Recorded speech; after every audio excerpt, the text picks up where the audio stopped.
কলিকাতা বিশ্ববিদ্যালয় BA fourth সেমিস্টারের সকল জেনারেল ছাত্রছাত্রী, তোমাদের যাদের বাংলা এলসিসি 2 সাবজেক্টটি রয়েছে, তোমাদের জন্য আজকের এই ভিডিওটি খুবই গুরুত্বপূর্ণ হতে চলেছে। কারণ আজকের এই ভিডিওটিতে তোমাদের জন্য দুটি গুরুত্বপূর্ণ 10 নম্বরের প্রশ্নের উত্তর নিয়ে আলোচনা করব। প্রশ্ন দুটি হচ্ছে, দেখো, প্রথম প্রশ্ন রয়েছে, ছোট গল্পের সঙ্গে উপন্যাসের তুলনামূলক সাদৃশ্য ও বৈসাদৃশ্য সংক্ষেপে আলোচনা করো। খুবই গুরুত্বপূর্ণ একটি প্রশ্ন, তোমাদের এবছর পরীক্ষায় আসার সম্ভাবনা খুবই রয়েছে।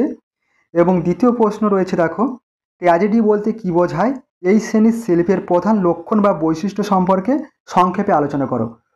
খুবই গুরুত্বপূর্ণ একটি প্রশ্ন, তোমাদের এই প্রশ্ন দুটি তোমাদের পরীক্ষা আসার সম্ভাবনা খুবই রয়েছে, তাই তোমাদের এই প্রশ্ন দুটির উত্তর নিয়ে আলোচনা করছি। তোমরা অবশ্যই প্রশ্ন দুটির উত্তর তোমরা খাতায় নোট ডাউন করে নিও এবং ভালোভাবে প্র্যাকটিস করো। অবশ্যই তোমরা এই প্রশ্ন দুটি তোমাদের পরীক্ষার খাতায় কমন পাবে। ভিডিওটি শুরু করার আগে তোমাদের কাছে একটাই অনুরোধ করব, তোমরা যারা আমার এই চ্যানেলে নতুন আছো অবশ্যই তোমরা চ্যানেলটি সাবস্ক্রাইব করে নিও এবং আমার সঙ্গে থেকো, এবং ভিডিওটি অবশ্যই তোমাদের বন্ধুদের কাছে শেয়ার করে দিও। চলো তোমরা প্রশ্নের উত্তর দুটি দেখে নাও। দেখো, তোমরা প্রশ্নের উত্তরগুলি দেখে নাও। দেখো, প্রথম প্রশ্ন ছিল তোমাদের, ছোট গল্পের সঙ্গে উপন্যাসের তুলনামূলক সাদৃশ্য বৈসাদৃশ্য সংক্ষেপে আলোচনা করো। ছোট গল্পের সঙ্গে উপন্যাসের তুলনামূলক সাদৃশ্য বৈসাদৃশ্য সংক্ষেপে আলোচনা করো। 10 নম্বরের প্রশ্ন এটি। দেখো, উত্তরটি দেখে নাও।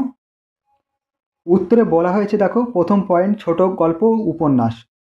উত্তরে বলা হয়েছে, কথা সাহিত্যের যে শাখা উপন্যাসের তুলনায় ছোট ঘটনা ও বিষয়ে একমুখী, সংযমবোধ, নাটকীয়তা, ব্যঞ্জনধর্মিতা প্রকাশিত হয় এবং অপ্রয়োজনীয় বর্ণনা থাকে না, তাকে আমরা ছোট গল্প বলে থাকি।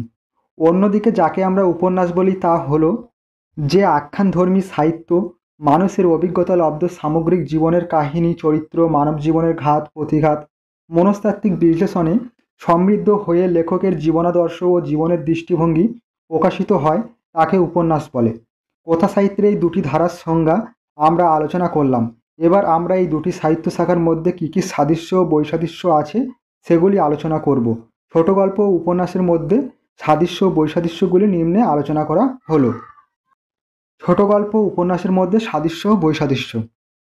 দেখো, প্রথম বলা হয়েছে, আকারগত দিক থেকে ধরলে উপন্যাস আকারে অনেক বড়, সেদিক থেকে ছোট গল্প আয়তনে ছোট হয়ে থাকে, কিন্তু এই সাদৃশ্য ও বৈসাদৃশ্যটি সব ক্ষেত্রে প্রযোজ্য নয়।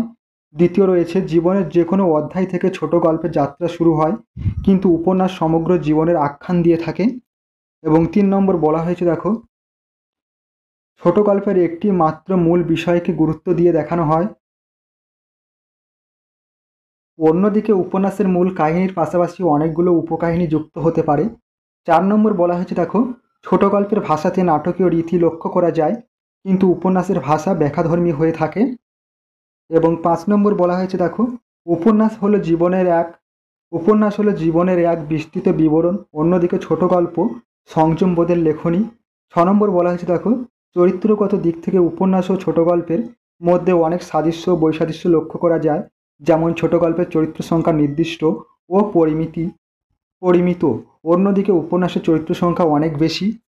এবং 7 নম্বর বলা হয়েছে, দেখো, উপন্যাসের গতি বিস্তৃত, জীবন পটভূমিকায় ছোট গল্পের আকর্ষণ কেন্দ্রাভিমুখী।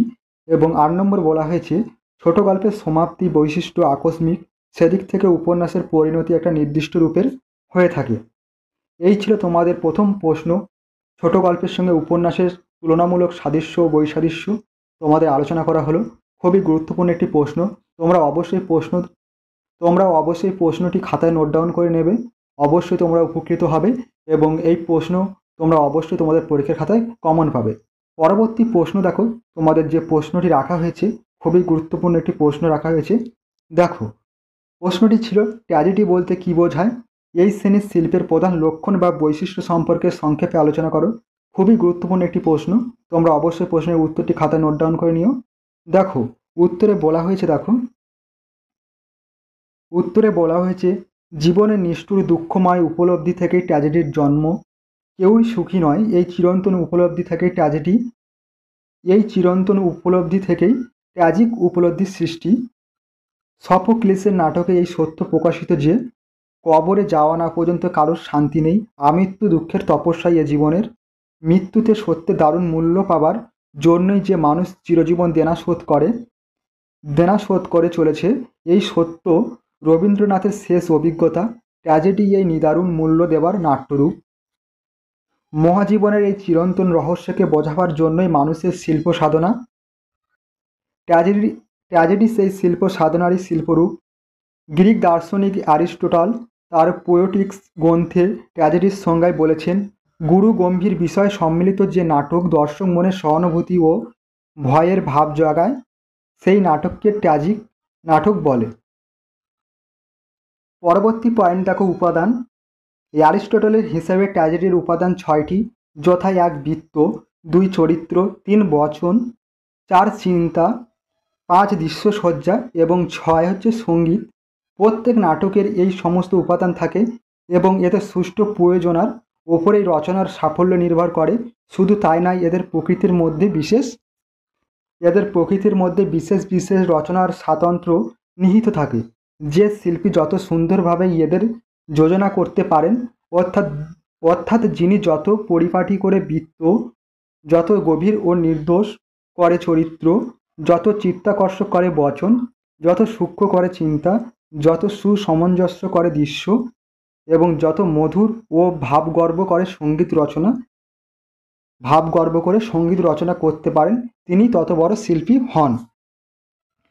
পরবর্তী দেখো, ট্র্যাজেডির লক্ষণ ও বৈশিষ্ট্যগুলি দেখে নাও। ট্র্যাজেডির মূল লক্ষ্য বা বৈশিষ্ট্য। প্রথম রয়েছে, এই শ্রেণীর নাটক গুরুগম্ভীর বিষয় নিয়ে রচিত, আদি মধ্য অন্ত কাহিনীযুক্ত এবং স্বল্পায়তন বিশিষ্ট। দ্বিতীয় ক্ষয়ের দাগের বৈশিষ্ট্য রয়েছে, ট্র্যাজেডিতে থাকবে নাটকীয়তা, তা বিকৃতিমূলক নয়। 3 নম্বর রয়েছে দেখো, নায়কের জীবনে ঘটায় বিষাদময় ঘটনাগুলি দর্শক হৃদয়ে প্রীতি এবং ফেয়ার ভাব এর জাগরণ ঘটায়। এবং পরবর্তী বৈশিষ্ট্য রয়েছে দেখো ঘয়ের দাগে, ট্র্যাজেডি আঙ্গিক আনন্দদায়ক উপাদান দিয়ে তৈরি হবে।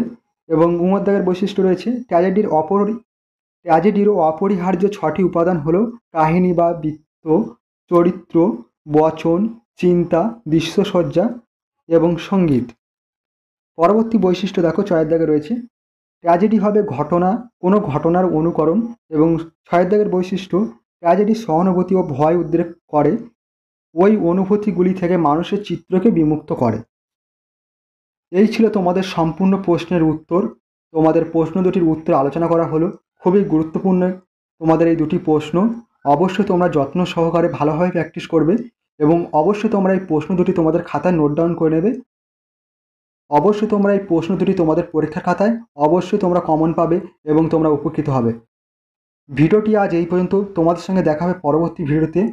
ভিডিওটি ভালো লাগলে অবশ্যই তোমরা তোমাদের বন্ধুদের কাছে শেয়ার করে দিও এবং চ্যানেলে নতুন হয়ে থাকলে অবশ্যই তোমরা চ্যানেলটি সাবস্ক্রাইব করে রেখো এরকম গুরুত্বপূর্ণ ভিডিও আরও পাওয়ার জন্য।